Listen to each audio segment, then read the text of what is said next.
हाँ, hello and welcome. एक बार फिर से आप सभी लोगों का वंश एजुकेशन ऑनलाइन क्लासेज में बहुत बहुत स्वागत, वंदन अभिनंदन, वेलकम दोस्तों। और जैसा कि हम लगातार एक कंटिन्यू एक श्रृंखला चला रहे हैं आपको एक मॉडल सेट उपलब्ध कराने की, चाहे क्लास 11th हो, चाहे क्लास 10th हो, चाहे क्लास 12th हो, ताकि अब आगे आने वाले जो बोर्ड के एग्ज़ाम हैं उसके लिए थोड़ा सा बेनिफिट हो जाए, आपका थोड़ा सा हेल्प हो जाए। उसी श्रृंखला में आज हम कक्षा 12 के लिए एक मॉडल सेट लेकर के आए हैं और हम कुछ महत्वपूर्ण क्वेश्चन आप बोर्ड पे देख रहे हैं। आज हम कक्षा 12 के लिए ये मॉडल सेट कंप्लीट करने जा रहे हैं। तो चलिए ज़्यादा देर न करते हुए और इसको हम लगातार कंटिन्यू रखेंगे जब तक आपका एग्ज़ाम नहीं होगा, तब तक लगातार हम इस पर बात करते रहेंगे। उसके लिए जब क्लास ख़त्म होगी तो आप थोड़ा सा कमेंट वगैरह ज़रूर कर दिया करिए कि आपके सुझाव भी हमारे लिए बहुत ज़रूरी हैं और आपको क्लास कैसी लगी और अपने दोस्तों के साथ ज़रूर शेयर करते रहें। तो चलिए ज़्यादा देर ना करते हुए हम क्लास की तरफ सीधे बढ़ेंगे। जैसा सवाल आप बोर्ड पे देख रहे होंगे, तो ये पहला क्वेश्चन आपने लिया, हमने लिया है सेट और रिलेशनशिप, पहला क्वेश्चन बिल्कुल। और उम्मीद है कि अब आपका बोर्ड एकदम नज़दीक आ गया है, बोर्ड एग्ज़ाम आपके आ गए हैं। तो ये इस बात की हम उम्मीद कर सकते हैं कि जैसे लगभग सारे सिलेबस आपके कंप्लीट हो गए होंगे और अब बिल्कुल फाइनल टचअप पे आप हैं। तो मुझे नहीं लगता कि थ्योरी ज़्यादा आपको बताने की ज़रूरत है, केवल प्रैक्टिस पे मैं बात करूंगा और हम लगातार प्रैक्टिस करेंगे। चलिए, जहाँ ज़रूरत लगेगी मुझे वहाँ मैं कंसेप्ट आपको बताता रहूँगा। तो चलिए, कह रहे हैं कि समुच्चय दिया है एक 2 3 4 में संबंध आर निम्न प्रकार परिभाषित है। और कह रहे हैं एक समुच्चय दिए हैं, एक सेट दिए हैं मेरे भाई, और उस सेट के से जो है सेट ए में जैसे मान लीजिए कोई सेट दिया है, उसी सेट का स्वयं के सेट पर एक रिलेशन आपके सामने दिया गया है। तो ये कर कोई सेट है, मान लेते हैं एक सेट आपको गिवन है। क्या देन है? एक सेट आपको गिवन है मेरे भाई, विजुअलिटी क्लियर है? ठीक है। तो एक सेट आपको दिया है 1 2 3 और 4 ऐसे करके दिया है और इसका एक रिलेशन बनाए हैं इटसेल्फ, यानी सेट ए का सेट ए में ही रिलेशन बनाया है, स्वयं पर रिलेशन बनाया गया है। और वो रिलेशन कुछ इस प्रकार से लिया गया है। क्या लिया गया मेरे भाई? कह रहे हैं कि पहला है 1 2, फिर है 2 2, फिर है 1 1 और फिर 4 4, 4 4 के बाद 1 3 3 3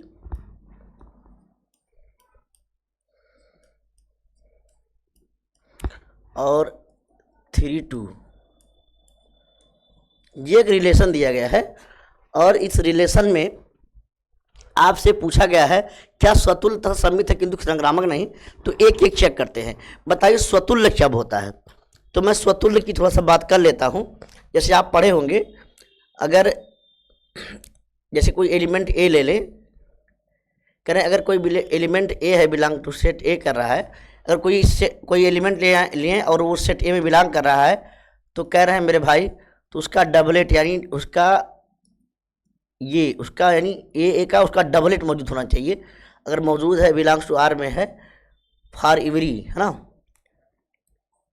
यानी ए के प्रत्येक के लिए, for every A belongs to A के प्रत्येक अवयव के लिए सेट ए का प्रत्येक अवयव अगर हम उठाएं तो उसका डबलेट क्या होना चाहिए?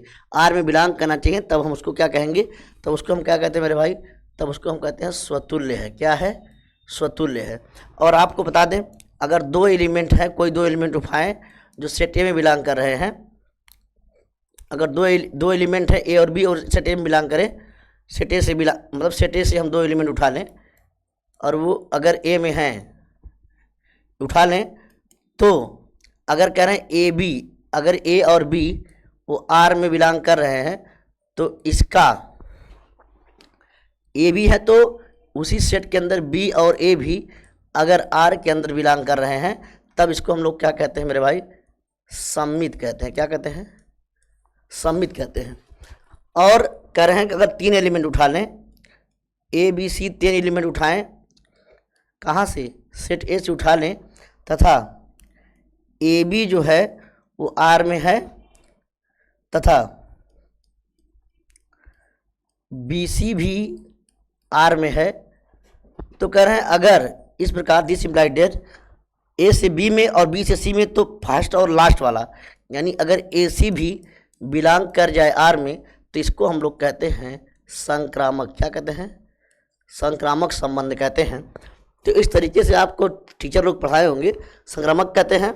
और कहते हैं कि मान लेते हैं A B belong to R में है ना, लेकिन जो बी ए है वो आर में बिलोंग नहीं कर रहा है ना, तो भी ये क्या रहेगा? तो भी ये संक्रामक रहेगा, क्योंकि ए बी अगर है और बी ए है ही नहीं, तब हम मेरे भाई ए बी है, एक मिनट यहाँ, हाँ यहाँ पर बी सी कह रहे हैं ए बी हो लेकिन बी सी नहीं है, तो फिर हम वहाँ पर ए सी को चेक नहीं करेंगे। ए सी अगर बिलोंग नहीं करेगा तो भी वो रिलेशन क्या रहेगा मेरे भाई? तभी वो संक्रामक रहेगा। तो इतना आप पढ़ के आए होंगे। तो चलिए अब हम बात करते हैं। चलिए हाँ, अब हम बात करेंगे। तो पहले हम लोग क्या चेक करते हैं? सबका डबल। तो चलिए, एक का डबल देखिए है क्या? एक है तो एक एक मौजूद है, बिल्कुल एक एक मौजूद है, एक एक डबल एट मौजूद है। दो दो है तो क्या दो दो है? दो दो भी मौजूद है। तीन तीन देखिए तो तीन तीन भी मौजूद है। और चार चार देखेंगे तो चार चार भी मौजूद है। तो स्वतुल्य तो है, ये स्वतुल्य तो है मेरे भाई, स्वतुल्य है, कोई दिक्कत नहीं है। अब हम लोग समित चेक कर लेते हैं। समित की बात करेंगे तो कह रहे 1 2 है, तो क्या 2 1 भी है? तो देखिए पहला ही मैच नहीं कर रहा है। देखिए 1 2 तो है, लेकिन इसका उल्टा यानी 2 1 कहीं मौजूद, कहीं दिख रहा है? कहीं नहीं दिख रहा है मेरे भाई, इसमें भी कहीं नहीं दिख रहा है। तो मैं कहूँगा चूंकि 1 2 ये बिलोंग तो कर रहा है आर में, बट जो 2 1 does not belong to R. देखिए 1 2 बिलोंग तो कर रहा है, लेकिन 2 1 बिलोंग नहीं कर रहा है। इसका मतलब क्या लिख रहा है मेरे भाई? इसका मतलब ये स्वतुल्य तो नहीं है। तो स्वतुल्य नहीं है, स्वतुल्य नहीं है। अब संक्रामक चेक करते हैं। देखिए 1 से शुरू है, 2 पे खत्म, और जहाँ से खत्म हो वहीं से शुरू हो। तो 1 से 2 पे खत्म और 2 से यहाँ से शुरू हो रहा है, 1 से 2 और 2 से 1, तो 1 2 होना चाहिए। तो हाँ बिल्कुल 1 2 है। अब यहाँ आ जाइए, यहाँ से बात करेंगे तो ठीक है। अच्छा यहाँ देखिए 1 1, अच्छा 1 1 से है और यहाँ 1 3 है, तो 1 1 होना चाहिए। देखिए 1 1 है और 1 3 है, तो 1 3 बिलोंग करना चाहिए, बिल्कुल सही है। 1 4 है तो 4 का कोई है नहीं। देखिए 4 4 है, कहीं 4 से शुरू नहीं है, इसको चेक ही नहीं करना है। 1 3 3 1, तो 1 3 होना चाहिए। देखिए 1 3 और 3 3, तो 1 3 है, बिल्कुल सही है। 1 3 3 2, तो 3 2 होना चाहिए, बिल्कुल सही है। 3 2 और 2 2, तो 3 2 है। बाकी सबका मौजूद है मेरे भाई। तो ये स्वतुल्य नहीं है लेकिन संक्रामक है मेरे भाई, संक्रामक भी है। तो स्वतुल्य है और संक्रामक है। तो स्वतुल्य तथा संक्रामक है किंतु सम्मित नहीं है, यानी ये स्वतुल्य तो है और संक्रामक भी है, लेकिन ये सम्मित नहीं है। तो ये बी वाला ऑप्शन बिल्कुल आपका करेक्ट हो जाएगा।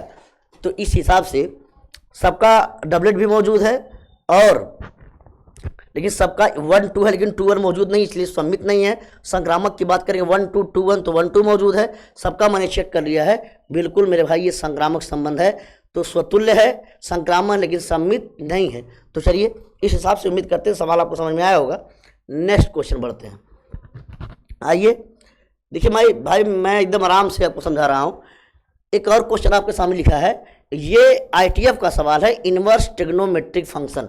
इनवर्स ट्रिग्नोमेट्रिक फंक्शन की मैं थोड़ा सा बात कर लेता हूँ, जो कि आपको पता है मेरे भाई। तो लेकिन फिर भी मैं थोड़ा सा बात कर ही लेता हूँ, क्योंकि वैसे तो आप बुद्धिमान हैं, आप पढ़ के लिख रखे होंगे। तो जैसे आप पढ़े होंगे tan इनवर्स माइनस एक्स बराबर होता है मेरे भाई minus of tan inverse x, पढ़े होंगे आप, ये सब पढ़ लिए होंगे। तो ये सब आप पढ़ चुके हैं। तो ये सारे फार्मूले होते हैं, लेकिन कोई बात नहीं है, उम्मीद करते सारे फार्मूले आपको याद हैं। तो यही सवाल है मेरे भाई। तो चलिए लगाते हैं हम लोग। देखिए tan inverse √3 minus sec inverse -2, यही सवाल है। कर इसका मान बता दीजिए। तो चलिए हम लगाते हैं। बताइए tan इनवर्स √3, तो tan इनवर्स √3 का क्या मान होता है बताइए।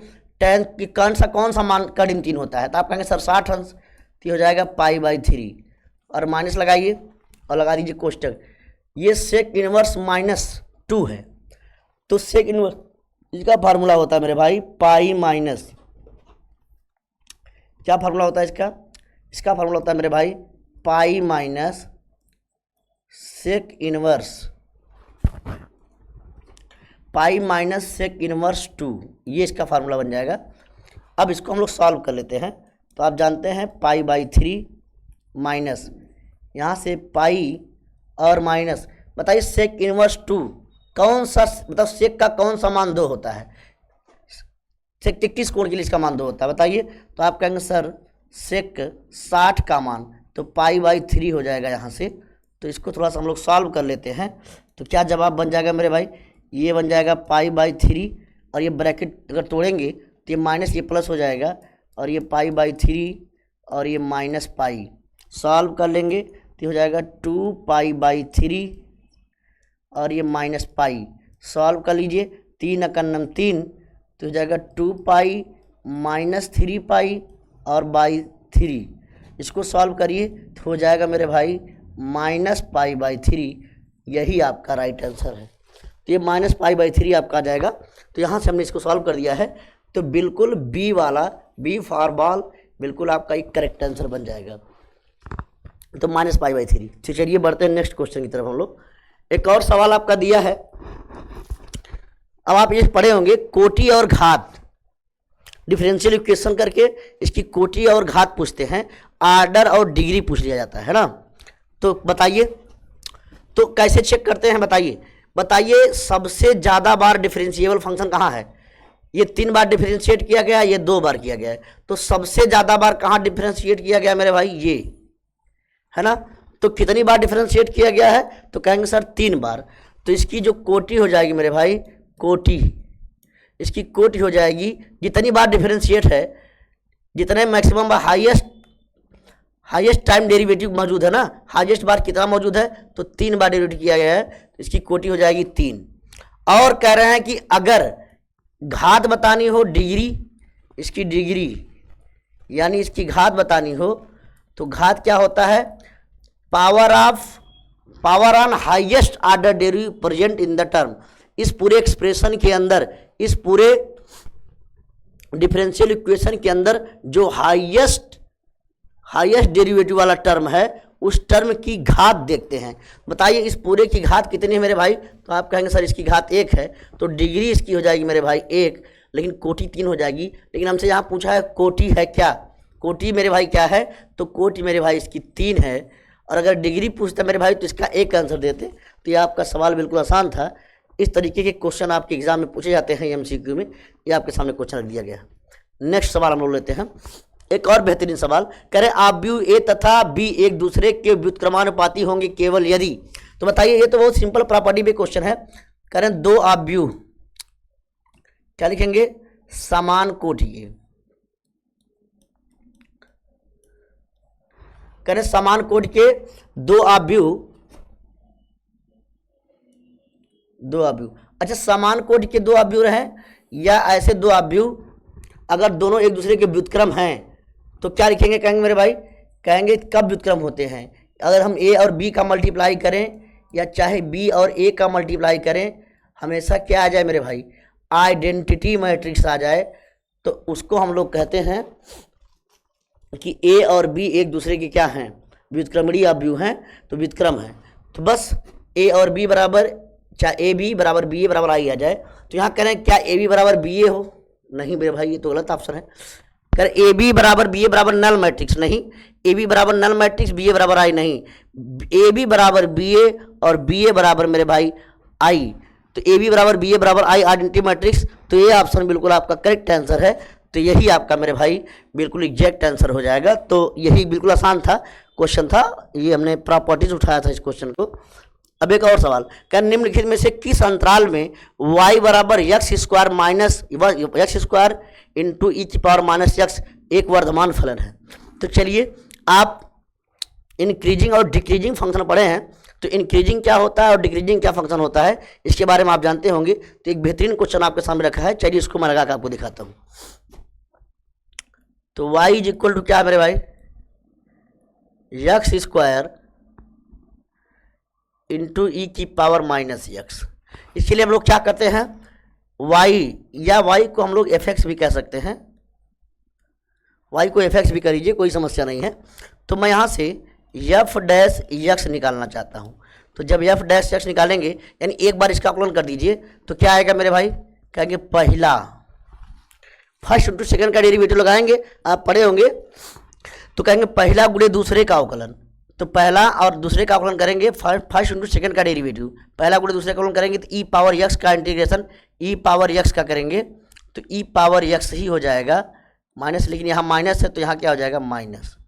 तो पहला गुणे दूसरे का अवकलन हो गया धन, दूसरा है ना प्लस यानी दूसरा, और गुणे पहले का अवकलन का मतलब यक्स स्क्वायर करेंगे तो मेरे भाई 2x हो जाएगा। थोड़ा सा और इसको सेट कर लेते हैं हम लोग।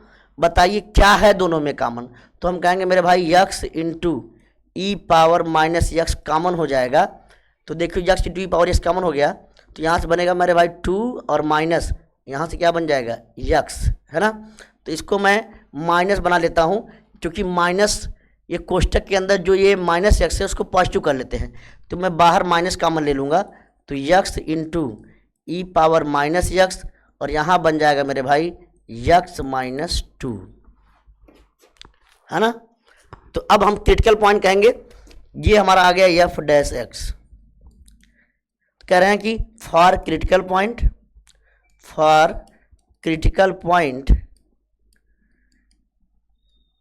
कहेंगे एफ डैश यक्स को हम लोग क्या कर दें, 0 कर दें। तो जब 0 करेंगे तो यहाँ से क्या मिलेगा मेरे भाई, यहाँ से आ जाएगा, या सीधे ऐसे मैं कर दूँ, ऐसे मैं सीधे कर दूँ, सीधे ऐसे कर देते हैं। चलिए यहाँ से यक्स का क्रिटिकल पॉइंट निकालेंगे, तो क्रिटिकल पॉइंट यक्स का मान यहाँ से क्या आएगा 0, और यहाँ से यक्स की क्या वैल्यू आएगी मेरे भाई 2, क्या आएगी 2। क्रिटिकल पॉइंट निकालना ऐसे जाता है, यक्स यहाँ से यक्स को अगर 0 करके निकालें तो 0 करके भी निकाल सकते हैं, लेकिन यहाँ से क्रिटिकल पॉइंट यक्स का 0 आएगा, और यहाँ से करेंगे तो यक्स की वैल्यू 2 आएगी। अब इसी को हम लोग, इसका हमको इंक्रीजिंग और डिक्रीजिंग देखना है, तो चलिए थोड़ा देखते हैं। बताइए यहाँ से हम लोग चेक करें, तो आप कहिए, बताइए यहाँ पहले क्या आ जाएगा मेरे भाई, पहले ये है 0, और यहाँ क्या है मेरे भाई, यहाँ है 2, है ना। तो अब थोड़ा सा हम लोग समझते हैं, हाँ अब यही है, तो ये 2 आ गया, तो यहाँ से मैं इसको आप समझिए ऐसे, चलो मिटाने की ज़रूरत है, मिटा दूँगा, कोई दिक्कत नहीं, आप समझ गए होंगे अब कि क्रिटिकल पॉइंट कहाँ से आया है ना।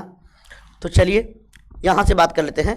तो एक ब्रैकेट है, यहाँ भी पावर 1 यहाँ भी पावर 1 है, तो यहाँ से शुरू करते हैं, प्लस माइनस और प्लस, ये बनेगा।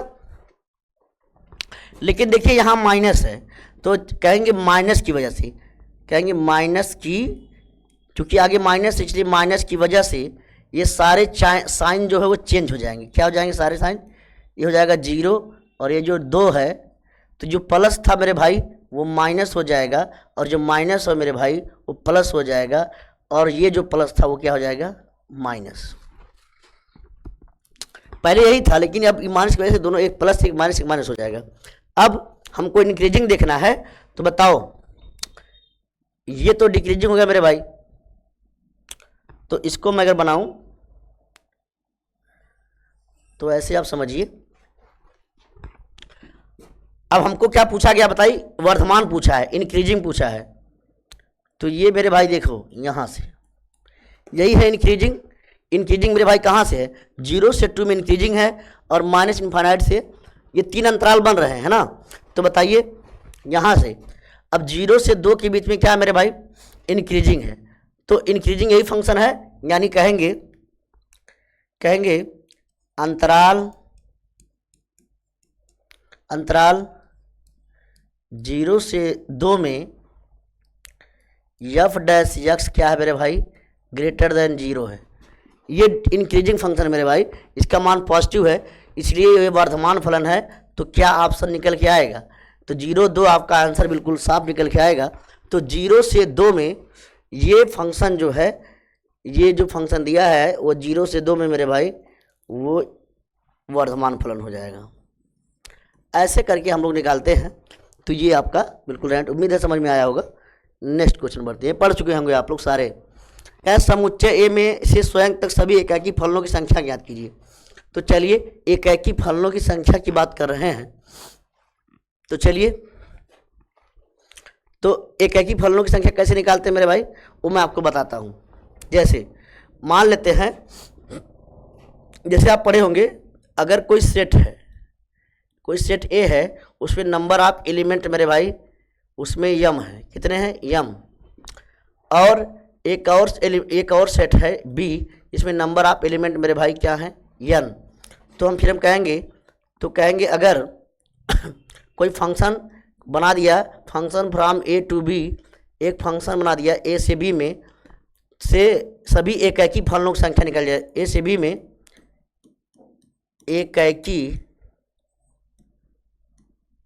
फलनों की संख्या अगर आपसे पूछ लिया जाए मेरे भाई, उसका जवाब होता है मेरे भाई, उसका जवाब होता है मेरे भाई एकाकी फलनों की संख्या से मेरा जवाब होता है मेरे दोस्त।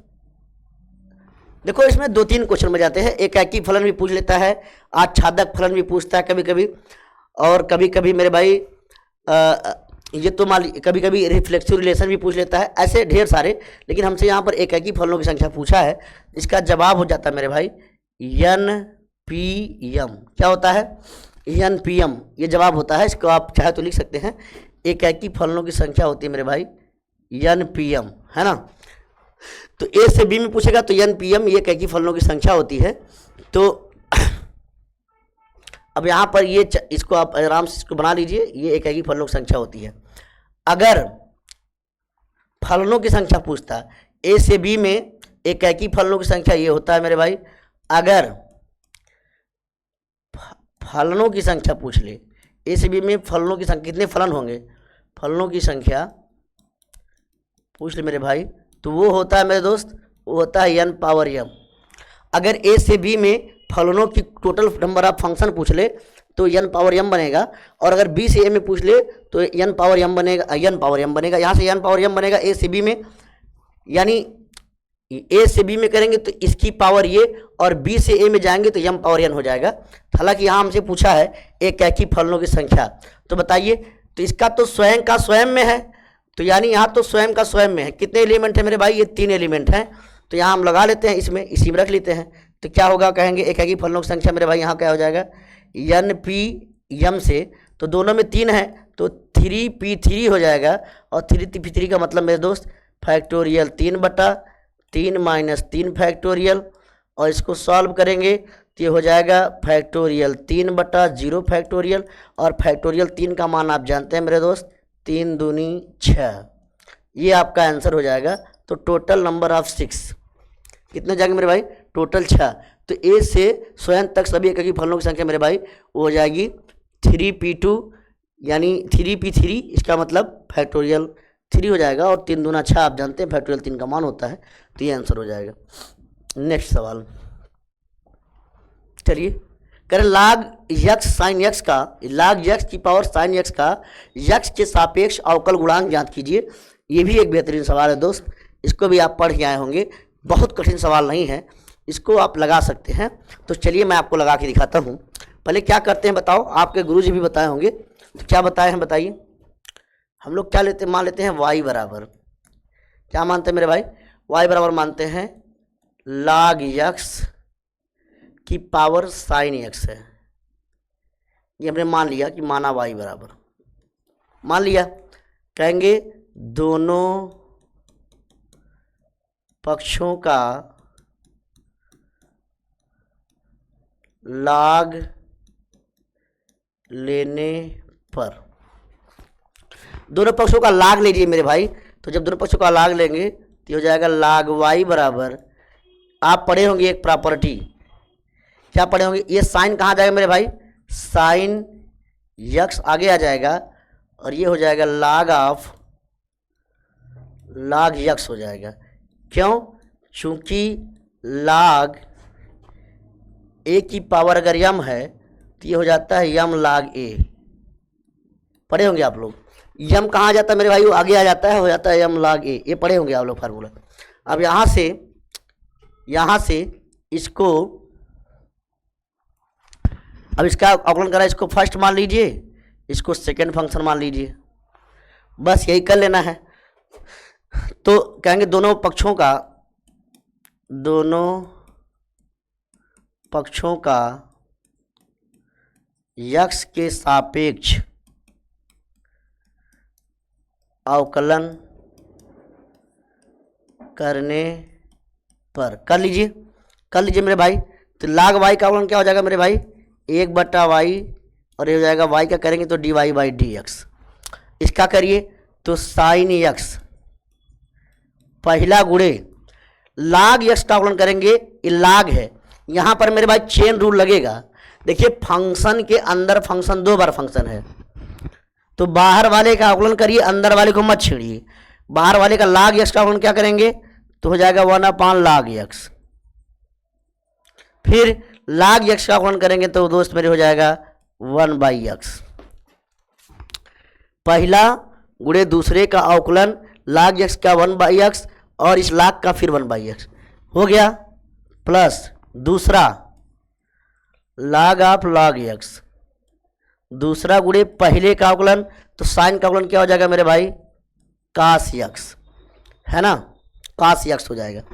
तो यहाँ से dy/dx जब आप सॉल्व करेंगे तो ये हो जाएगा y इधर भाग में उधर गया तो गुणा में, तो y हो जाएगा, और यहाँ क्या बना मेरे भाई, ये बनेगा sine x upon x log x, और ये plus cos x into log of log x, ये बनेगा। और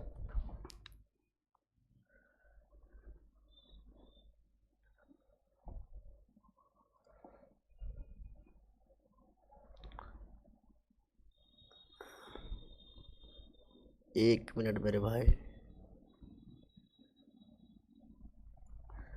हाँ यही बनेगा। और अब यहाँ से y का मान रख दीजिए, तो यहाँ से जब हम y का मान रख देंगे तो यही रख दीजिए, तो dy/dx हो जाएगा, y का मान रख दीजिए, तो y का मान क्या है, कहेंगे log x की पावर sin x, और बाहर अंदर की चीज़ वही रख दीजिए, sin x log x plus cos x into log of log x मेरे भाई, ये आपका हो जाएगा आंसर। तो उम्मीद करते हैं आपको ये बात पूरी समझ में आई होगी। एक और तरीका मैं आपको बताऊंगा, मेरे भाई, एक मिनट रुके रहिए। एक और तरीका,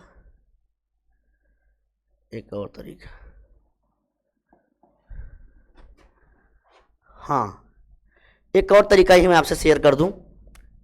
तो चलिए एक और तरीका मैं आपको यही थोड़ा सा शेयर कर देता हूं। क्या होता है तरीका, वो मैं आपको बताता हूं।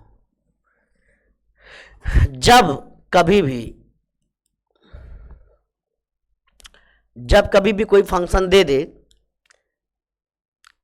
बेस दे दे और उसकी कोई पावर हो, इस टाइप का कोई फंक्शन दे दे, फंक्शन की पावर फंक्शन दे दे, तो इसका डायरेक्टली आपको कैसे करते हैं, तो इसका dy/dx का डायरेक्ट मैं आपको फार्मूला बताता हूँ।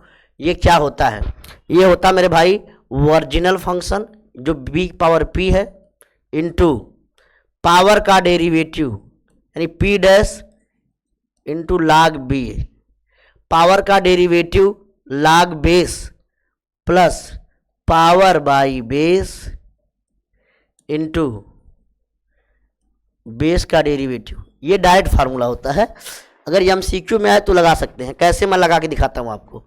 ओरिजिनल फंक्शन, तो ओरिजिनल फंक्शन क्या था मेरे भाई, वो था log ऑफ x की पावर साइन x, हो गया।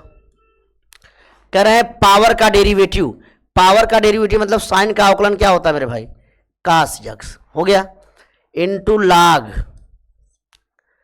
इंटू लाग, अब कह रहे हैं बेस, लाग इंटू बेस, बेस क्या था मेरे भाई, बेस है मेरे भाई लाग यक्स, ये हो गया। देखिए फिर क्या था, फिर कह रहे हैं पावर बटा बेस, तो पावर बाई बेस क्या है, तो पावर है साइन यक्स और बेस क्या मेरे भाई लाग x, power by base into base का डेरिवेटिव, तो बेस क्या था मेरे भाई, बेस है लाग यक्स, लाग यक्स का डेरिवेटिव मेरे भाई हो जाएगा 1/x। तो अब इसको सॉल्व कर, इसको डायरेक्ट एक लाइन में लिख देता हूं मैं, लाग यक्स की पावर साइन यक्स और ये क्या आ जाएगा साइन यक्स बाई यक्स लाग यक्स, और ये प्लस क्या आ जाएगा मेरे भाई कास यक्स इंटू लाग ऑफ लाग यक्स, ये हो जाएगा मेरे भाई आंसर। देखिए दोनों मेथड बिल्कुल सेम है, ये आराम से लगा है और ये 60 से लगाया गया है। तो उम्मीद करते हैं आपको समझ में आया होगा। एक बार आराम से आप रिपीट करके देखेंगे, बहुत सिंपल है। फंक्शन पर फंक्शन रहेगा तो एक पावर रहेगा एक बेस रहेगा, तो क्या करना है ओरिजिनल फंक्शन इनटू पावर का derivative ln base plus base power बटा बेस इंटू बेस का डेरिवेटिव, यही करके लगाना है। हालांकि और क्वेश्चन आएगा तो मैं आपको कराता रहूँगा, धीरे धीरे ये चीज़ें आपको याद हो जाएंगी। फिलहाल अब एक सवाल और आपके सामने आ गया है, कह रहे दिखाइए कि फलन एफ एक्स एक्स बराबर 0 पर कॉन्टिन्यूअस है। अच्छा, कॉन्टिन्यूटी का क्या मतलब होता है, कॉन्टिन्यूअस का मतलब होता है अगर कोई ग्राफ ऐसा जहां कहीं कोई ब्रेकिंग ना हो, कहीं कोई प्रॉब्लम ना हो, वहां पर हम बात करते हैं, ठीक है ना। तो चलिए, तो कैसे करेंगे उस बात को समझते हैं। तो आपको ये चीज, हाँ ये देखिए मैं आपको मॉड एक्स का ग्राफ बना के दिखा रहा हूं। मॉड एक्स का ग्राफ मेरे भाई, ये मॉड एक्स लिखा है ना, तो ये मॉड एक्स का ग्राफ ये मेरे भाई ये होता है, ये हो गया y और ये हो गया x, ये हो गया मूल बिंदु, ये मॉड एक्स का ग्राफ है। तो कह रहे हैं कि एक ऐसा कोई ग्राफ जिसका ग्राफ हम बिना पेन उठाए बना लें, उसको हम लोग कॉन्टिन्यूअस कहते हैं, सतत कहते हैं। कह रहे if we can make the graph of any function without lifting the pen, बिना कलम को उठाए अगर किसी फंक्शन का ग्राफ हम खींच लें तो वो कॉन्टिन्यूअस होता है। इसका भी देखिए एक बार में आप चाहे खींच सकते हैं, यहाँ करिए, बताइए कहीं कोई ब्रेकिंग है, तो इसको बिना लगाए हम कह सकते हैं कि कंटिन्यूअस है। लेकिन कह रहे भाई लगा के दिखाइए, सिद्ध कीजिए, तो फिर हम लोग लगा के दिखाएंगे। तो एक बार 0 के लेफ्ट में देखेंगे, एक बार 0 के राइट में देखेंगे। तो चलिए करते हैं। तो पहले इसके लिए हम लोग क्या करते हैं, देखिए पहले हम लोग क्या करेंगे, पहले हम लोग लेफ्ट हैंड लिमिट निकालेंगे। तो कहेंगे at x is equal to 0, कहेंगे लिमिट, पहले मैं लेफ्ट हैंड लिमिट निकाल के दिखाता हूँ आपको, limit x tending to 0 minus और ये f(x) हो जाएगा। इसको क्या लिखेंगे, limit h tending to 0 f of 0 minus h। यही आप पढ़े होंगे, यही आपको पढ़ाया भी गया होगा, है ना। तो चलिए,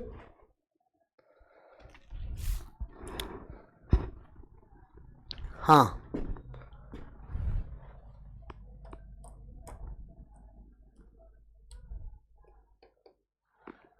एक मिनट, हाँ चलिए थोड़ा सा लाइट हम लोग कम कर दिए हैं, तो कोई दिक्कत नहीं है, अभी थोड़ा सा हम सही कर लेंगे, कोई समस्या नहीं। तो ये आप, उम्मीद है कि आपको दिख रहा होगा, केवल मैं नहीं दिख रहा हूँ, आपको बोर्ड बाकी दिखता रहेगा, कोई समस्या नहीं है। तो चलिए, ये लेफ्ट हैंड लिमिट हो गया। तो बताओ, तो लिमिट h टेंडिंग टू 0, अच्छा जब x था तो यहाँ x है, अब 0 माइनस x करना है, तो कैसे लगाएंगे, कहेंगे मॉड ऑफ x का क्या रखना है 0 माइनस h, तो थोड़ा सा रखेंगे हम लोग। तो लिमिट h टेंडिंग टू 0, यहाँ की बात करेंगे तो ये हो जाएगा मॉड के अंदर माइनस h, और मॉड के अंदर कुछ भी हो, चाहे प्लस हो चाहे माइनस, वो माइनस ही आता है। तो लिमिट h टेंडिंग टू 0, ये h आ जाएगा, और जब h का मान यहाँ रखेंगे तो 0 आ जाएगी लिमिट। तो लेफ्ट हैंड लिमिट मेरे भाई वो 0 आ गई है। यहीं पर मैं राइट हैंड लिमिट निकाल दूं तो वो हो जाएगा limit x tending to 0 plus of f(x) is equal to limit of h tending to 0 f of 0 plus h। क्या हो जाएगा मेरे भाई, कहेंगे लिमिट h टेंडिंग टू 0, अब कहेंगे ये हो जाएगा मॉड के अंदर 0 प्लस एच, इसकी लिमिट निकालेंगे तो लिमिट एच टेंडिंग टू 0, ये हो जाएगा एच। रख दीजिए भाई, प्लस के अंदर मार्ट के अंदर कोई चीज़ आगे प्लस ही रहेगा, तो ये 0। तो अब कहेंगे अच्छा दूसरी बात क्या निकालना है, अब वैल्यू ऑफ फंक्शन यानी f0 का मान निकालिए। तो f0 तो यही है, तो f0 रखेंगे तो माड के अंदर 0 आ जाएगा, यानी अगर मैं बात करूं तो f0 का मान आ गया क्या मेरे भाई 0।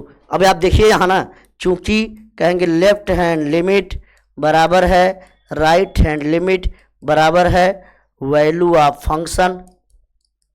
देखिए left hand limit right hand limit value of function तीनों बराबर है, और वो भी क्या है, एक फाइनाइट नंबर है। 0 क्या है, एक फाइनाइट नंबर है। तो अगर ऐसा है तो चूंकि तीनों सब बराबर है, सब कंडीशन सेटिस्फाई हो रही है, कह लें इसलिए एफ एक्स बराबर मॉड एक्स, एक्स बराबर 0 पर क्या है, सतत है। ये लीजिए, तो गया ये सवाल। उम्मीद करते हैं आपको समझ में आया होगा। तो इस तरीके से आपको लगाना है, बोर्ड में कोई समस्या नहीं होनी चाहिए। तो चलिए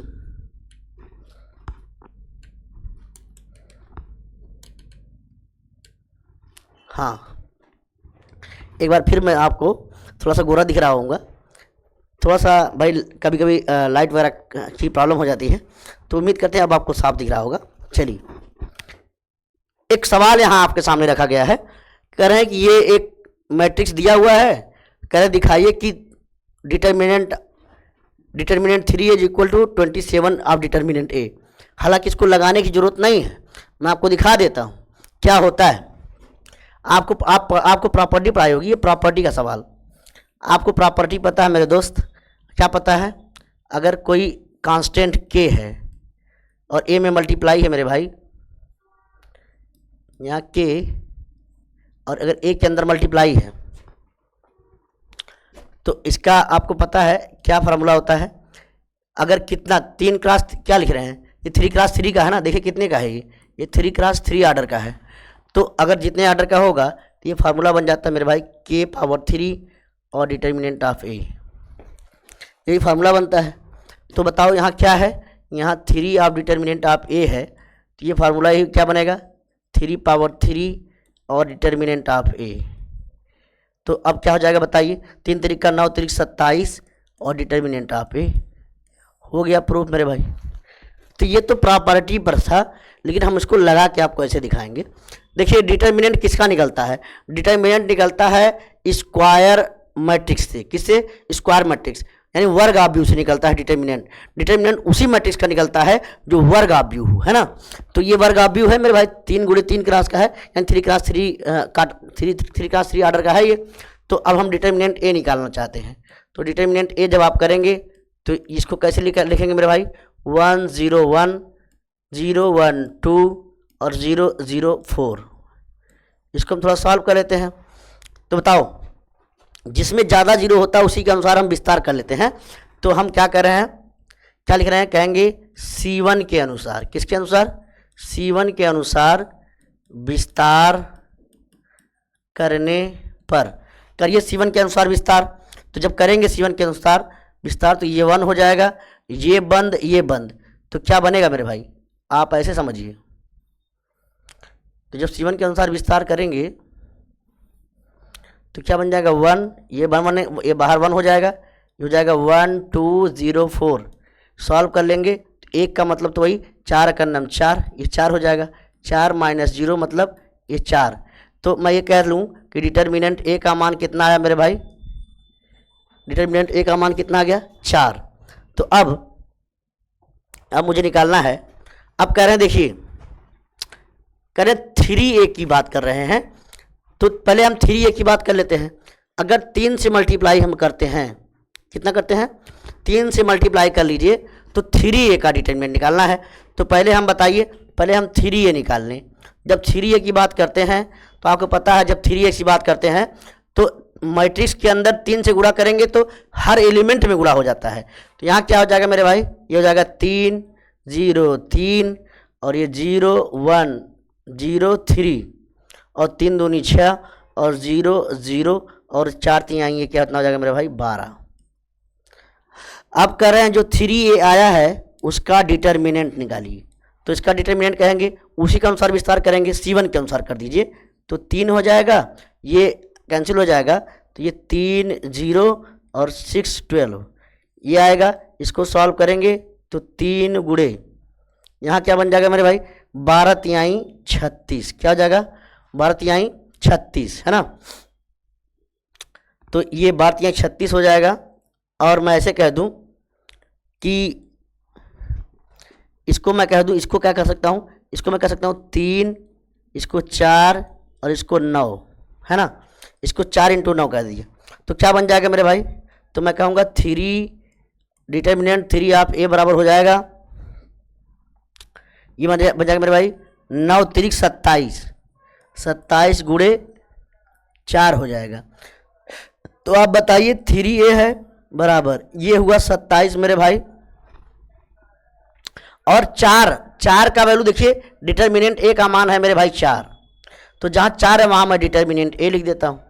देखिए प्रॉपर्टी मेरे भाई वो प्रूव हो चुकी है। प्रॉपर्टी क्या हो गई है, प्रूव हो गई है। तो डिटर्मिनेंट 3a की वैल्यू 27 डिटर्मिनेंट ऑफ ए, ये फिर भाई प्रूव कर दिया गया है। तो कहेंगे हैंस प्रूव्ड, ये हमने प्रूव कर दिया है। तो उम्मीद करते हैं आपको समझ में आया होगा। तो ये सवाल आसान था, वैसे प्रॉपर्टी भी बेस्ड था, ये तो मैंने आपको यही बता दिया, ये प्रॉपर्टी होती है। नेक्स्ट क्वेश्चन कह रहा है यदि पी ए बराबर 1/2, पी बी बराबर, प्रोबेबिलिटी ऑफ ए की प्रोबेबिलिटी दिया है 1/2 और बी की प्रोबेबिलिटी दिया 1/3, और कह रहे हैं P of A union B की प्रोबेबिलिटी 2/3 दिया है। तो कह रहे हैं क्या घटनाएं ए और बी स्वतंत्र हैं। तो देखिए कह रहे हैं कि यदि ए और बी स्वतंत्र घटनाएं हैं, क्या मेरे भाई आप पढ़े हैं, अगर ए और बी स्वतंत्र घटनाएं हैं तो probability of A intersection B बराबर होता है probability of A into probability of B. अगर probability of A into probability of B बराबर probability of A intersection B आ जाए, तो हम कहते हैं मेरे भाई कि ए और बी दोनों कैसी घटनाएं हैं, स्वतंत्र घटनाएं हैं, है ना। तो ए और बी तो हम निकाल लेंगे, ए और बी तो दिया ही दिया है, उसमें कोई डाउट नहीं है। तो पहले हम लोग क्या करते हैं, ए इंटरसेक्शन बी निकालते हैं। तो आप जानते हैं, कहेंगे वी नो, हम क्या जानते हैं मेरे भाई, चलिए हम जानते हैं कि प्रोबेबिलिटी ऑफ, ये आप जानते हैं, probability of A probability of B minus probability of A intersection, ये तो आप जानते हैं। हमको ए यूनियन भी दिया है, तो ये माइनस इसको उठा के इधर लाइए प्लस, तो देखिए क्या हो जाएगा, probability of A intersection B बराबर probability of A plus probability of B minus probability of A union B हो जाएगी। क्यों, देखिए माइनस था इधर गया प्लस, ये प्लस था इधर आया तो माइनस, कोई समस्या नहीं। अच्छा प्रोबेबिलिटी ऑफ ए बताइए मेरे भाई, प्रोबेबिलिटी ऑफ ए बताइए। प्रोबेबिलिटी ऑफ ए दिया है मेरे भाई 1/2 प्लस प्रोबेबिलिटी ऑफ बी कितना दिया मेरे भाई 1/3, और probability of A union B का मान कितना दिया मेरे भाई 2/3। सॉल्व कर लीजिए मेरे दोस्त। तो 3 × 3 और ये 2 × 2 और ये 3 दूनी 6 माइनस 2/3। इसको और थोड़ा सा सॉल्व कर लेंगे हम लोग, तो क्या बनेगा, ये हो जाएगा 5/6 और ये माइनस 2/3, है ना। तो आप इसको जानते हैं, ऊपर 2 से नीचे 2 से गुणा कर दिया तो क्या बन जाएगा मेरे भाई, ये बन जाएगा 5/6 और ये माइनस 4/6। सॉल्व कर लेंगे तो 1/6 आ गई 1/6। इसका मतलब मैं ये कह दूं कि अतः, अच्छा इसका मतलब क्या हुआ कि probability of A intersection B निकल के क्या आ गई मेरे भाई, ये आ गई 1/6। यही तो आई है, ये प्रोबेबिलिटी ऑफ 1/6 आ गई। कहेंगे नाउ, अब हम निकाल लेंगे कि अगर कहेंगे probability of A into probability, अच्छा ऐसे डाट लिख देंगे कहेंगे प्रोबेबिलिटी ऑफ, अब वही कंडीशन लगाएंगे, कहेंगे probability of A intersection B बराबर probability of A into probability of B. क्यों ऐसा? कहेंगे यदि ए और बी स्वतंत्र घटनाएं हैं तो ये फॉलो होना चाहिए। तो कहेंगे probability of A intersection B क्या आ गया 1/6 बराबर प्रोबेबिलिटी ऑफ ए मेरे भाई वो है 1/2 और इंटू प्रोबेबिलिटी ऑफ बी कितना मेरे भाई 1/3। इसको थोड़ा सॉल्व करेंगे तो 1/6 और एक करना में 1 और ए 2 3 6, देखिए दोनों आ गया है ना, सेटिस्फाई हो गया मेरे भाई। क्या हो गया? सेटिस्फाइड। ये सेटिस्फाई हो गया दोस्त कि probability of A intersection B बराबर probability of A into B. कहेंगे अतः ए और बी कैसी घटनाएं मेरे दोस्त? स्वतंत्र घटनाएं हैं। बस तो ऐसे आपको लगाना है सवाल को। अगर स्वतंत्र घटनाएं पूछा जाए तो उनका probability of A intersection B बराबर probability of A into probability of B. अगर ये कंडीशन सेटिस्फाई हो रही है मेरे भाई तो हम कहेंगे ए और बी कैसी घटनाएं हैं? स्वतंत्र घटनाएं हैं। तो उम्मीद है आपको सवाल समझ में आया होगा। नेक्स्ट सवाल पे बात करते हैं। अब एक सवाल देखिए, ये एक बेहतरीन सवाल कह रहे हैं सिद्ध कीजिए कि यह फ्रॉम, एक रिलेशन दे रहे हैं, एक संबंध, एक फंक्शन दिए हैं यह फ्रॉम आर टू -1 से 1 जहाँ इतना for every X belong to R द्वारा परिभाषित फलन एकैकी तथा आच्छादक है। ये हमको इसको एकैकी और आच्छादक प्रूव करना है। तो चलिए हम लोग इसको थोड़ा सॉल्व कर लेते हैं। देखो मेरे भाई, इस मॉड एक्स की बात करें, अगर एक्स बराबर 0 के, हम केवल मॉड एक्स की बात कर रहे हैं अभी फिलहाल, मैं बात कर रहा हूं केवल मॉड एक्स की। अगर एक्स का मान 0 से कम होगा तो ये -x आएगा और 0 से अगर पॉजिटिव वैल्यू है तो यही +x आएगा। तो अगर मैं यहीं ये बात कर लूँ कि x बराबर 0 के लेफ्ट में बात करेंगे तो ये फंक्शन बन जाएगा x/1 - x, और थोड़ा सा बड़े की बात करेंगे तो x/1 + x, है ना। x 0 के लेफ्ट में ये फंक्शन, 0 के राइट में वो वाला फंक्शन। तो हम x बराबर 0 के कि ये वाला फंक्शन है। तो चलिए फिलहाल इसकी बात हम लोग करते हैं। चलिए कोई दिक्कत नहीं है। कह रहे हैं कि हमको सिद्ध करना है कि परिभाषित फलन एकैकी तथा आच्छादक है। तो हम इसमें 2 कंडीशन सॉल्व करेंगे। क्या करेंगे? 2 कंडीशन सॉल्व करेंगे। तो क्या पढ़े हैं आप लोग? पढ़ के तो आप लोग आए ही हैं। तो कहेंगे एकैकी के लिए, आप एकैकी के लिए क्या पढ़े हैं? एकैकी फलन, एकैकी के लिए आप पढ़े होंगे। कहेंगे f(x1) बराबर f(x2) और क्या आ जाए मेरे भाई? x1 बराबर क्या लास्ट में आ जाए? x2। अगर x1 बराबर x2 आ जाए तो हम कहेंगे कि ये क्या है, कैसा फलन है मेरे भाई? एकैकी फलन, है ना। तो अभी मैं क्या कर रहा हूँ, देखिए दोनों को यानी x1 और x2 को मैं 0 से कम ले रहा हूँ। क्या कर रहा हूँ? 0 से कम। 2 कंडीशन डिस्कस करनी है, एक 0 से कम, एक 0 से कम पे डिस्कस करनी है और एक 0 से ज़्यादा पर। तो हम लोग क्या कर लेते हैं, माना x1 and x2 less than 0। ये केस फर्स्ट में क्या माना? x1 और x2 दोनों क्या है? 0 से कम है मेरे भाई। तो जब 0 से कम मान लिया है, तो जब 0 से कम है दोनों, तो दोनों कंडीशन वही लगेगी। तो कहेंगे अतः अब क्या करेंगे, f(x1) बराबर f(x2) करते हैं। तो f(x1) बराबर f(x2) करें तो क्या आएगा बताओ? दोनों 0 से छोटी हैं तो क्या फंक्शन बनेगा? कहेंगे x1/1 - x1 बराबर x2/1 - x2। देखिए जब दोनों छोटे हैं, 0 से छोटे हैं, तो फंक्शन तो यही वाला रहेगा। x1 और x2 दोनों छोटे हैं तो ये हमने लगा दिया। थोड़ा सॉल्व कर लीजिए इसको। सॉल्व करने आप लोग माहिर हैं। तो x1 - x2 बराबर ये क्या बन जाएगा मेरे भाई? ये बन जाएगा x2 माइनस ये x1 x2। देखिए ये दोनों कैंसिल हो गए दोस्त। तो क्या जवाब आया? x1 बराबर क्या आ गया? x2। इसका मतलब अगर x1 और x2 दोनों 0 से छोटे हैं तो क्या है मेरे भाई? वो एकैकी है। क्या है मेरे भाई? एकैकी। केस सेकंड देखिए दोस्त। केस सेकंड में कहेंगे x1 एंड x2 दोनों क्या है, जीरो से, दोनों जीरो से क्या ले रहे हैं, बड़ा ले रहे हैं, तो दोनों को जीरो से बड़ा ले रहे हैं। तो जब जीरो से बड़ा लेंगे दोनों, तो यही वाला फंक्शन आएगा, तो कहेंगे f(x1) बराबर f(x2), है ना। तो देखिए जीरो से बड़े पर यही एक केवल एक फंक्शन है, तो क्या कहेंगे, कहेंगे x1/1 प्लस x2 बराबर हो जाएगा x2 अपान, यहाँ x1 होगा, x2/1 प्लस x2।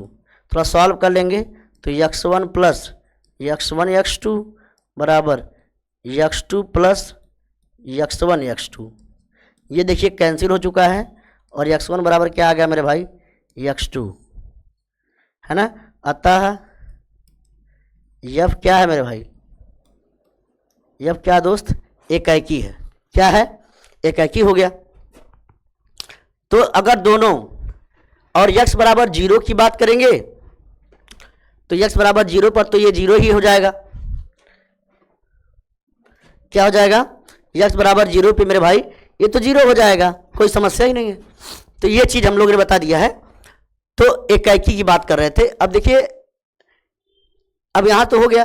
अब अच्छा मान एक, अगर एक पॉजिटिव ले लें, एक नेगेटिव ले लें, क्या ले लें, एक पॉजिटिव और एक नेगेटिव, है ना। तो अगर एक पॉजिटिव x1 को हम लोग एक पॉजिटिव, ऐसा करेंगे, अभी आपने दोनों छोटे लिया फिर दोनों बड़ा लिया, अगर हम एक को पॉजिटिव ले लें और एक को नेगेटिव ले लें, तो कभी प्रूफ होगा ही नहीं। क्यों, आपको मैं दिखाता हूं। तब देखो मेरे भाई, हम f(x1) बराबर f(x2) ये मान के चलते हैं कि ये सही है, और ये मान के चलते हैं लास्ट में x1 बराबर x2 भी जब आ जाता है, तो वहां से f(x बराबर f(x2) मानते हैं, और उसके बाद हम लेके चलते हैं। अब दोनों पॉजिटिव है तो उसको हम लेके चले, और x1 बराबर x2 प्रूफ हुआ तो मानते हैं। तो पहले हम तो ये चेक कर लें कि अगर मैं ये ऐसे कह दूं कि x1 लेस देन 0 है और x2 ग्रेटर देन 0 है। देखो, एक नेगेटिव और एक पॉजिटिव मैंने ले लिया है ना। उस कंडीशन में हम कहेंगे f(x1) बराबर f(x2) पहले करके दिखाएं। बोलो, ये कंडीशन देखिए यहाँ सेटिस्फाई नहीं होगी। अगर पहले f(x1) बराबर f(x2) क्या है ऐसा, तो यहाँ हम लोग चेक कर लेते हैं। 1 यहाँ कैसे चेक करेंगे, कहेंगे x1/1 माइनस x1, ये हो जाएगा x2/1 प्लस x2। सॉल्व करेंगे तो 1 plus x1 x2, x1 plus x1 x2, इधर हो जाएगा x2 माइनस x1 x2। तो देखिए यहाँ पर x1 x2 के बराबर नहीं हो रहा है, ठीक है ना। इस कंडीशन सेटिस्फाई नहीं हो रही है, तो हम केवल दो ही केस लेंगे दोस्त। ये दो केस मैंने कर दिया है। तो कहेंगे, तो दोनों अगर 0 से छोटे हैं या दोनों 0 से बड़े लेंगे तो क्या है, तब तो फंक्शन क्या है मेरे भाई, एकाकी है ही, कोई दिक्कत नहीं है। तो for every x belong to R द्वारा परिभाषित फलन एकाकी तथा आच्छादक। अब आच्छादक की बात कर लेते हैं। देखिए, अगर हम 0 पे लेते हैं x बराबर 0, तो 0 पर तो ये पूरा फंक्शन ही 0 आ जाएगा, और 0 यहाँ पर भी है तो उसमें कोई दिक्कत नहीं, एकाकी मिलेगा। 0 का तो 0 ही मिलेगा, और -1 से 1 के बीच में 0 तो रहता ही रहता है, इसलिए वहां पर हम बात नहीं करेंगे। अब हम कहेंगे आच्छादक की बात करेंगे। क्या करेंगे, आच्छादक। आच्छादक के लिए क्या करेंगे, आच्छादक के लिए क्या करेंगे मेरे भाई। अब देखिए, आच्छादक के लिए दोनों में से हम एक थ्रू प्रूव कर देंगे तो आप दूसरा भी समझ जाएंगे। क्या करते हैं, देखिए क्या करते हैं, पुट f(x) बराबर क्या रखते हैं, y रखते हैं ना। तो f(x) बराबर y रखिए यहाँ, तो y बराबर हो जाएगा, और ये हम मान के चलते हैं कि हमने क्या लिया है, x लेस देन 0। हम x लेस देन 0 लेके चल रहे हैं, तो क्या y बराबर y बराबर क्या हो जाएगा, f(x) बराबर y, तो y बराबर क्या बन जाएगा, x/1 माइनस x। सॉल्व कर लीजिए तो हो जाएगा, सॉल्व करिए मेरे भाई, तो ये y माइनस एक्स वाई, और ये बराबर x हो जाएगा। अब यहाँ से y बराबर, ऐसे मैं सॉल्व करूँ तो ये हो जाएगा x प्लस, या ऐसे कर दें x प्लस एक्स वाई, ये बराबर y हो जाएगा, और यहाँ से x कॉमन ले लेंगे तो 1 प्लस वाई बराबर क्या हो जाएगा, y। तो यहाँ से x बराबर क्या हो जाएगा, x बराबर देखो यहाँ था, ये माइनस था, उधर गया तो प्लस हो गया, यक्स कॉमन ले लिया हमने तो ये हो गया, तो वाई अपान 1 प्लस वाई, और ये है ना। तो अब ये हमारा निकल के आया है ना। अब बताओ y बराबर यहाँ क्या नहीं ले सकते हैं, y बराबर यहाँ -1 नहीं ले सकते हैं, तो y बराबर -1 क्या ले सकते हैं, y बराबर माइनस अगर ले लेंगे -1 तो ये अनडिफाइंड हो जाएगा। तो बताओ क्या हम y की वैल्यू -1 ले सकते हैं, बताओ।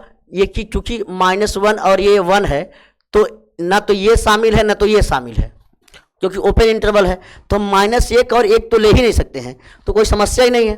तो कहेंगे चूंकि, कहेंगे for every y belong to -1 से 1 के बीच में, मतलब यहां मैं लिख दूं,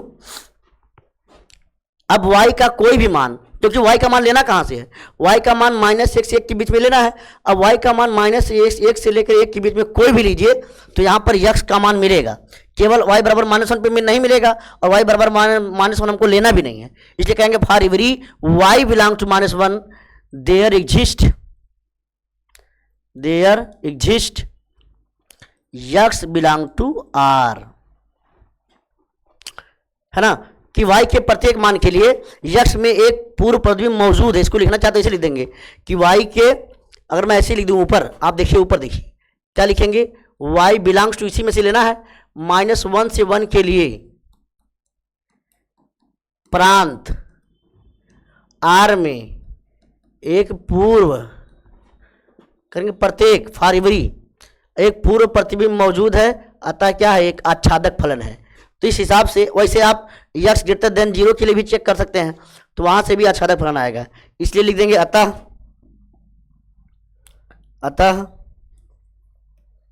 f एकाकी और आच्छादक है। बस, तो एक बार हमने इसको लगा दिया पूरा, उम्मीद करते हैं आपको समझ में आया होगा।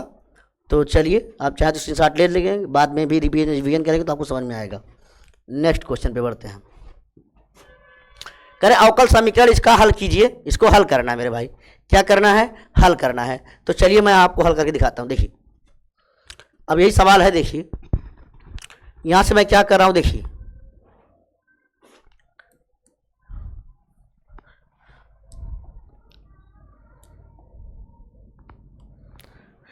सॉल्यूशन करते हैं। चलिए क्या कहेंगे, देखिए मेरी बात सुनिए मेरी बात, क्या कहेंगे, tan इनवर्स y और -x dy बराबर, ये है 1 प्लस वाई स्क्वायर और ये dx।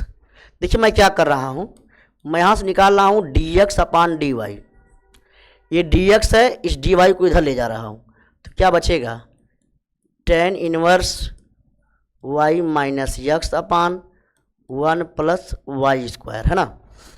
इसको मैं क्या लिख सकता हूँ आगे, tan inverse y upon 1 plus Y square, और यहाँ -x upon 1 plus Y square. तो अब आप देखिए, तो dx अपान dy, ये माइनस इधर आएगा तो प्लस बन जाएगा, x upon 1 plus Y square is equal to tan inverse y upon 1 plus Y square. अब आपको थोड़ा सा ध्यान करिए, ये किस रूप का क्वेश्चन बना है मेरे भाई, तो हम ऐसे बना है, dp अपान dy प्लस ये बना है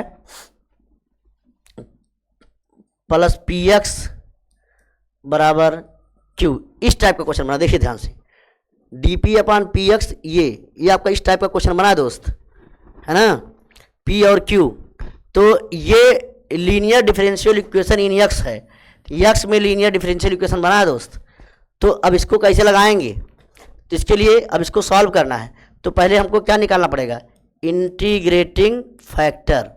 क्या होता है मेरे भाई, e की पावर होता है pdy, क्या होता है, अगर यहाँ y के सापेक्ष हो तो pdy आएगा। सॉल्व कर लीजिए मेरे दोस्त, e की power 1 upon 1 plus Y square D Y. इसको सॉल्व करेंगे क्या निकल के आएगा, ई की पावर tan इनवर्स वाई, है ना, इंटीग्रेटिंग फैक्टर आ गया। अब हम इसका सॉल्यूशन लिखते हैं। सॉल्यूशन क्या आएगा मेरे भाई, वो आएगा यक्स इंटू, क्या आएगा मेरे भाई, यक्स इंटू इंटीग्रेटिंग फैक्टर बराबर क्यू इंटू, हाँ, Q into integrating factor into D Y. देखिए ये पूरा इंटीग्रेटिंग फैक्टर डी वाई ये इसके सापेक्ष हो जाएगा। अब इसको लगा लीजिए, यक्स इंटू इंटीग्रेटिंग फैक्टर क्या है मेरे भाई, ई की पावर tan इनवर्स, ये आ गया क्या, tan इनवर्स वाई बराबर क्यू क्या आया है क्यू तो है मेरे भाई, क्यू क्या है बताइए, क्यू यहाँ है, ये tan इनवर्स ये Y upon 1 plus Y square और ये इंटू ई की power tan inverse Y D Y, इतना है। देखो अब क्या कर रहे हैं, तो यहाँ मानना पड़ेगा कि माना tan इनवर्स वाई बराबर क्या, टी मान लिया, क्या मान लिया, टी। तो अब इसको करेंगे तो 1 upon 1 plus Y square D Y बराबर मेरे दोस्त आ जाएगा डी टी, है ना। इसको सॉल्व कर लेते हैं हम लोग, है ना, tan इनवर्स वाई को, तो ये क्या बन जाएगा, यक्स इंटू ई की पावर टी बराबर, देखिए tan इनवर्स वाई को तो टी मान लिया गया है और ये टी हो जाएगा और 1 upon 1 plus Y square D Y को हम लोग क्या मान लिया है, डी टी मान लिया है। तो यहाँ क्या बचेगा, यहाँ बचेगा टी इंटू ई पावर टी, क्या बनेगा मेरे भाई, टी इंटू ई पावर टी डी टी। अब इसका इंटीग्रेशन तो आप जानते ही जानते हैं, बताइए किसको फर्स्ट किसको सेकंड, इसको फर्स्ट माने, इसको आइलेट होता है ना, आइलेट, इसको फर्स्ट इसको सेकंड, तो कहेंगे पहला गुणे दूसरे का समाकलन ई पावर टी माइनस पहले का अवकलन टी का अवकलन 1 और दूसरे का समाकलन ई पावर टी और लास्ट में आ गया डी टी, तो हो जाएगा यक्स इंटू ई पावर टी आया। तो चलिए ई पावर टी आ गया और ये हुआ टी इंटू ई पावर टी और ये माइनस ई पावर टी का इंटीग्रेशन तो ई पावर टी आ जाएगा और यहाँ लास्ट में क्या जोड़ देंगे, सी एक कांस्टेंट जोड़ देंगे, है ना। अब कहेंगे पूरे समीकरण में ई पावर टी से भाग देने पर, भाग दे दीजिए मेरे भाई, तो ये हो जाएगा यक्स इज इक्वल टू, ये हो जाएगा टी माइनस, यहाँ भाग देंगे तो 1 हो जाएगा, यहाँ क्या भाग देंगे, यहाँ तो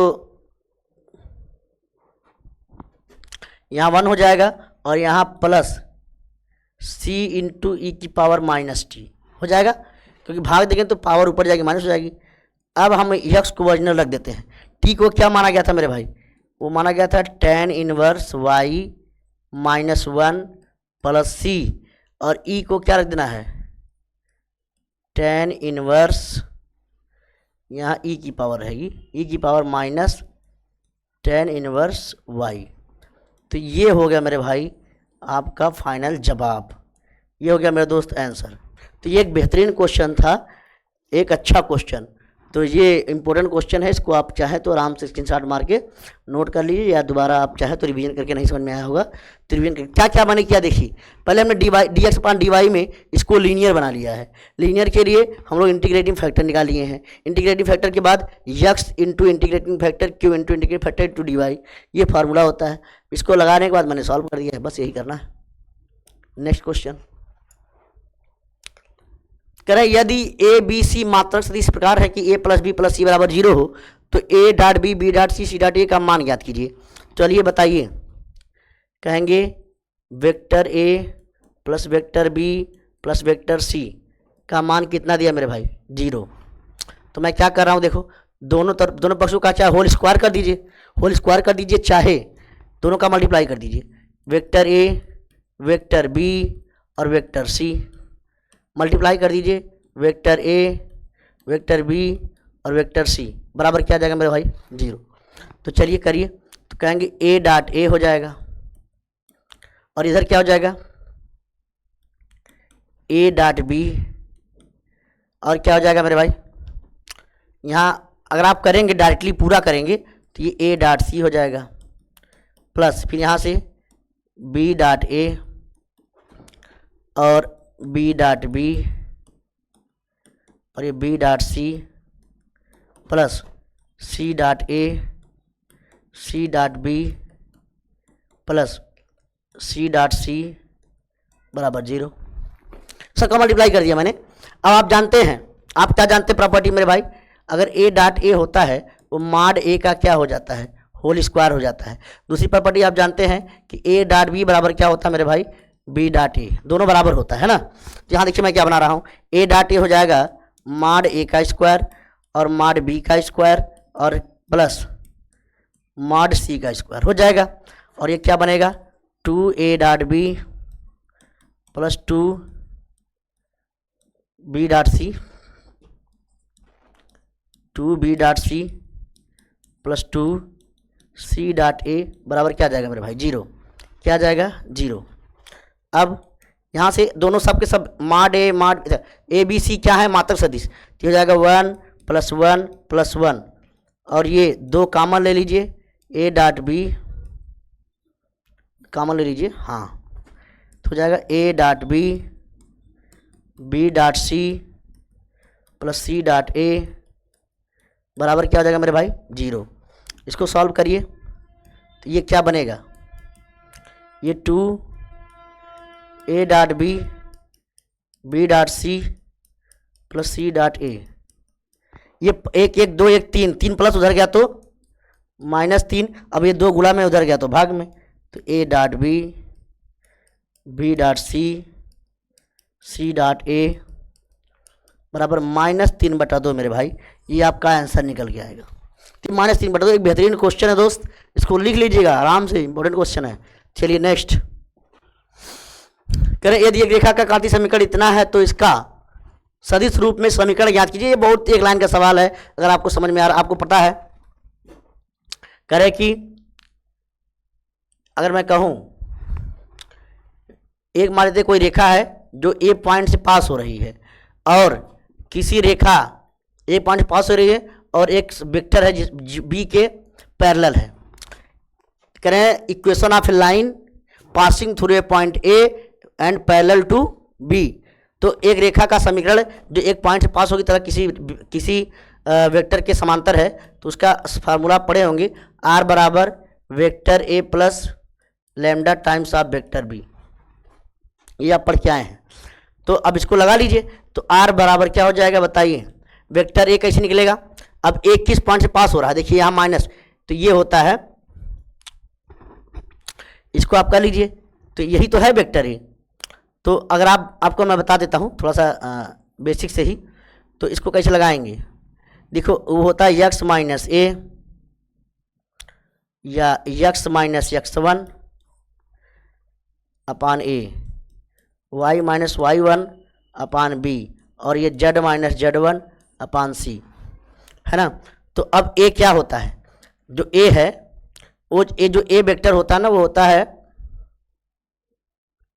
तो a वेक्टर है मेरे भाई, वो होता है x1 i कैप और y1 j कैप और z1 k कैप होता है। और b जो वेक्टर होता है वो होता है a cap, vector a i cap, vector b j cap, ये क्या लिख रहा हूँ यार मैं, a i कैप और ये b j cap plus c k cap, ये होता है। तो इसी से जाता है। इसको मैं बनाना चाहूँ तो अब इसकी तुलना कर लीजिए x1 से, तो r बराबर क्या हो जाएगा बताओ? r बराबर हो जाएगा, ये क्या हो जाएगा? x1 है तो x1 y1 z1, तो इसको लगा लीजिए, यही था x1 y1 z1। तो ये 5 i कैप प्लस माइनस हो जाएगा, क्योंकि प्लस है तो माइनस हो जाएगा, 5 i कैप और ये माइनस 4 j कैप और लास्ट में 6 k कैप, ये हो गया प्लस लैम्डा टाइम्स ऑफ क्या बताइए, ये पूरा टोटल, तो 3i cap plus 7j cap plus 2k cap, ये हो गया समीकरण मेरे भाई। तो ये डायरेक्टली करने का तरीका हुआ, लेकिन मैं आपको एक और बेसिक तरीका बताता हूँ कैसे लगाना। देखिए इसे x माइनस 5/3 और क्या लिखा है y प्लस 4/7, इस जगह z माइनस 6/2। इसको क्या करिए लैम्डा से, क्या करिए लैम्डा मान लीजिए। अब x का मान निकाल लीजिए, x बराबर हो जाएगा मेरे भाई 3 लैम्डा प्लस 5, क्या हो जाएगा 3 लैम्डा प्लस 5, और y निकाल लीजिए 7 लैम्डा माइनस 4, और z निकाल लीजिए तो 2 लैम्डा प्लस 6, है ना। तो अब बताओ वेक्टर r बराबर आप क्या पढ़े हैं, एक्स आई कैप वाई जे कैप और जेड के कैप पढ़े हैं आप, इन पढ़े हैं। तो अब बताइए कहेंगे सर क्या बताएं। देखिए एक्स की वैल्यू क्या आई है, तो हम कहेंगे 3 लैम्डा प्लस 5 आई कैप, वाई की वैल्यू बताइए 7 लैम्डा माइनस 4 जे कैप, और जेड की वैल्यू बताइए 2 लैम्डा प्लस 6 के कैप। बना देंगे। अब बताइए, तो सबको अलग करेंगे, ये 5 जो लैम्डा वाला उसको एक साइड कर लेंगे, तो 5 कैप और माइनस 4 जे कैप प्लस 6 के कैप, तो यहाँ 5 आई कैप और ये माइनस 4 जे कैप और ये प्लस 6 के कैप, ये एक साथ आ जाएगा। और प्लस देखिए 3 लैम्डा है, 7 लैम्डा है, 2 लैम्डा है, तो लैम्डा कॉमन ले लेंगे तो क्या बन जाएगा मेरे भाई, बन जाएगा 3 आई कैप और 7 जे कैप और ये प्लस 2 के कैप, ये बनेगा। देखिए तो ये देखिए बन गया, और यही तो वेक्टर आर है। और आर को मैं कहूँ तो ये हो गया मेरे भाई, ये पूरा वेक्टर ए हो गया, और ये लैम्डा हो गया, और ये वेक्टर बी। तो इस रूप का है बताओ, तो ये हमारा हो गया फाइनल आंसर। तो मैंने आपको बेसिक से भी करके बताया है और डायरेक्ट भी करने का तरीका बताया है, तो उम्मीद करते हैं आपको समझ में आ गया होगा। नेक्स्ट सवाल, अब यही एक सवाल देखिए, ये आपको बोर्ड पे उम्मीद है क्लियरिटी के साथ दिख रहा होगा। बहुत इजी सवाल है मेरे भाई, मैं यहाँ लिख के दिखा देता हूँ आपको। क्या सवाल है, ये है 1 0 0, ये 3π/10, हाँ ये है 3π/10, अब ये है 2π/10, और ये है कास, ये है 3π/10, और ये है साइन 2π/10, और लास्ट वाला है साइन, ये है साइन, यह है 3π/10 और यह है कास 2π/10। यही सवाल है, इसका वैल्यू करना है। तो हम देखो क्या कर रहे हैं, कह रहे हैं C1 के अनुसार विस्तार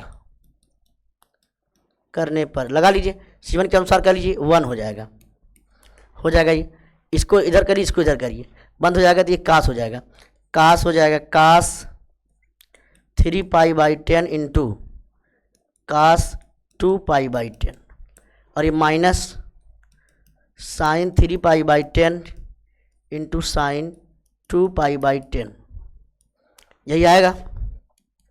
इसको सॉल्व कर लीजिए, कास है कास भी माइनस साइन है साइन भी, तो ये फॉर्मूला बनता है कास 3π/10 प्लस 2π/10। इसको सॉल्व करेंगे तो हो जाएगा कास 5π/10, सॉल्व करेंगे कट जाएगा, तो आंसर आ जाएगा कास π/2, और कास π/2 की वैल्यू मेरे भाई 0 होती है। ये है, आराम से लगाना, केवल विस्तार करके फाइनल आंसर कर देना, काम खत्म। नेक्स्ट, सिद्ध कीजिए फलन जो निम्नकार से परिभाषित है, बिंदु x बराबर 0 पर सतत है। एक सतत का और सवाल आ गया, लिखते हैं हम, लगाते हैं। क्या सवाल दिया मेरे भाई, सवाल तो यही दिया है, यहाँ मैं लिख देता हूँ सवाल को, देखिए एक बार फिर से। कह रहे हैं f(x) बराबर, एक इंपॉर्टेंट सवाल दोस्त, यहाँ लिख देना इंपॉर्टेंट सवाल है ये, x साइन 1/x, कह रहे हैं f(x) does not equal to 0, और कह रहे हैं 0 कब x बराबर क्या 0। इसको क्या करना है, कंटिन्यूअस प्रूव करना है, किस पर, x बराबर 0 पर प्रूव करना है। तो कहेंगे left hand limit, left hand limit मेरे भाई निकाल देते हैं। कहेंगे limit x tending to 0 minus of F x, कहेंगे limit h tending to 0 F of 0 minus h, limit h tending to 0, 0 minus h क्या मतलब होगा, ये हो जाएगा 0 माइनस h। देखो कहाँ रखना है, यहाँ रखिए, x जगह 0 माइनस h और यही रख देना है केवल। तो साइन 1/0 माइनस h, देखिए क्या बन जाएगा, लिमिट h टेंडिंग टू 0, ये minus h is sine of -1/h। Sine minus theta बराबर होता है मेरे भाई साइन थीटा, तो लिमिट साइन माइनस थीटा बराबर होता है माइनस साइन थीटा, तो लिमिट h टेंडिंग टू 0, जब माइनस ये वाला बाहर आएगा तो प्लस हो जाएगा, तो हो जाएगा h of sine of 1/h। अब लिमिट रख दीजिए, देखिए तो लिमिट रखेंगे मेरे भाई, तो रखते हैं हम लिमिट को, तो हो जाएगा 0 इंटू साइन 1/0। अब कुछ लोग कहेंगे सर 1/0 इन्फिनिटी जाएगा, ठीक है जाएगा मेरे भाई। तो साइन इन्फिनिटी का मान क्या आएगा, देख मेरे भाई यक्स का मान कुछ भी रख ले, यक्स का मान बिलोंग टू आर, यक्स का मान आप कुछ भी रख लीजिए, लेकिन जो साइन यक्स का मान आएगा जो वो -1 से 1 के बीच में ही रहेगा। अब ये तो पता नहीं क्या रहेगा, लेकिन रहेगा -1 के बीच में, इसको हम फाइनाइट कहेंगे। साइन इनफाइनाइट की वैल्यू क्या आएगी, एक फाइनाइट नंबर आएगी। तो मैं मान लेता हूँ कि इसमें जो है लेफ्ट से चले हैं, तो यह जाएगा 0 इंटू, यहाँ जैच रखेंगे तो मान लेते हैं इसकी लेफ्ट हैंड लिमिट क्या आएगी, साइन 1/h की वैल्यू हम लोग मान लेते हैं यल, क्या मान लेते हैं यल, तो 0 का यल में मल्टीप्लाई करेंगे तो क्या आएगा 0, तो ये लेफ्ट हैंड लिमिट मेरे भाई निकल के आ गई 0, है ना। और इसको मिटा देते हैं, इसका काम समाप्त हो गया है, यहाँ लगाते हैं। अब राइट हैंड लिमिट निकालते हैं, तो limit x tending to 0 plus of F X, limit h tending to 0 F of 0 minus h रख दीजिए मेरे भाई। तो लिमिट h टेंडिंग टू 0, यहाँ रखेंगे 0 plus h sine of 1/0 plus h, ये इसको सॉल्व करेंगे, लिमिट h टेंडिंग टू 0, ये h into sine of 1/h रख दिया। अब इसमें राइट हैंड लिमिट के बाद इसकी भी वैल्यू कोई आएगी, तो लिमिट, अब लिमिट रखते हैं हम लोग, लिमिट रख लेते हैं, तो ये जाएगा 0 इंटू, अब ये राइट हैंड की बात कर रहे हैं, तो राइट से अप्रोच कर रहे हैं x की तरफ, x की तरफ, तो इसकी कोई वैल्यू आ जाएगी, तो यहाँ यल मान लेते हैं, यहाँ m मान लेते हैं, तो वैल्यू क्या आ गई मेरे भाई 0। और कहेंगे तथा f0 की वैल्यू क्या दिया है, 0 दिया है, लिखेंगे चूँकि लेफ्ट हैंड लिमिट बराबर राइट हैंड लिमिट बराबर f ऑफ 0 क्या एक फाइनाइट नंबर आ गया है, इसलिए x बराबर 0 पर f क्या है मेरे भाई, सतत है, क्या है, सतत है, सतत है, ठीक है। तो ये रहा क्वेश्चन दोस्त, ये सॉल्व हो चुका है आराम से, कोई दिक्कत नहीं है। नेक्स्ट के बाद बढ़ते हैं। अब कह रहे हैं, देखिए अभी मेरे हिसाब से देख रहे हैं कितना क्वेश्चन हो गया है, अभी लगभग कई सारे क्वेश्चन बाकी हैं, तो चूँकि हमें लगता है कि ये वीडियो ज़्यादा लंबी हो जाएगी, तो एक क्वेश्चन और है, हालांकि काफ़ी देर से हम लोग सॉल्व कर रहे हैं, तो मैं चाह रहा हूँ कि अभी तक मैं लगातार कई सारे क्वेश्चन आपसे कराए हैं, और उम्मीद करते हैं समझ में आया होगा। इतना आप, तब तक हम इस वीडियो में इतना ही रखते हैं, अगले लेक्चर्स में मैं आपको इसके और फिर नेक्स्ट पार्ट करा दूँगा, और तब तक के लिए आप इस वीडियो को देखिए, और कहाँ कोई प्रॉब्लम हो रही है, या मैं बहुत फास्ट बोल रहा हूँ, या ऐसा लगे कि आपको कहीं भी कंसेप्ट समझने में प्रॉब्लम आ रही है, तो आप बिल्कुल मुझको आप बिल्कुल कमेंट करके बता सकते हैं। और अगर वीडियो समझ में आए, क्लास अच्छी लगी आपको, तो अपने दोस्तों के साथ मेरे भाई शेयर करें, और आगे मैं आपके लिए और भी महत्वपूर्ण क्वेश्चन लेकर आऊँगा। आगे मैं आपको चैप्टर वाइज महत्वपूर्ण क्वेश्चन कराऊँगा, श्रृंखला लगातार जारी रहेगी, अब तक आपका एग्जाम नहीं होगा, तो महत्वपूर्ण क्वेश्चन की श्रृंखला में आप जरूर जुड़े दोस्तों, उसमें आपका बहुत अच्छा बेनिफिट होगा, और उम्मीद करते हैं कि इससे भी आपको बेनिफिट मिलेगा। महत्वपूर्ण क्वेश्चन दोस्तों मैंने लगभग कई दिनों की लगातार मैंने पूरा कॉम्बिनेशन करके पूरा अपने से एक एकदम गेस सेट तैयार करके रखा है। और एक एक क्वेश्चन एक एक सेट मैं आपके बीच में लाता रहूँगा। और एकदम इम्पोर्टेंट क्वेश्चन की श्रृंखला मेरे दोस्त, चाहे अनसॉल्व से हो और चाहे सीरीज वगैरह से, का आप कहीं से भी मैच करेंगे, लगभग सारे महत्वपूर्ण क्वेश्चन का हम लोगों ने बिल्कुल सेट तैयार कर लिया है। और एक एक सेट मैं आपके सामने लाता रहूँगा। और तब तक के लिए, जब तक नेक्स्ट वीडियो मुलाकात नहीं होती मेरे भाई, तब तक के लिए मस्त रहिए, ज़बरदस्त रहिए और हमारे वंश एजुकेशन ऑनलाइन के साथ अपनी तैयारी को बेहतर बनाइए। बहुत बहुत धन्यवाद, बहुत बहुत शुक्रिया।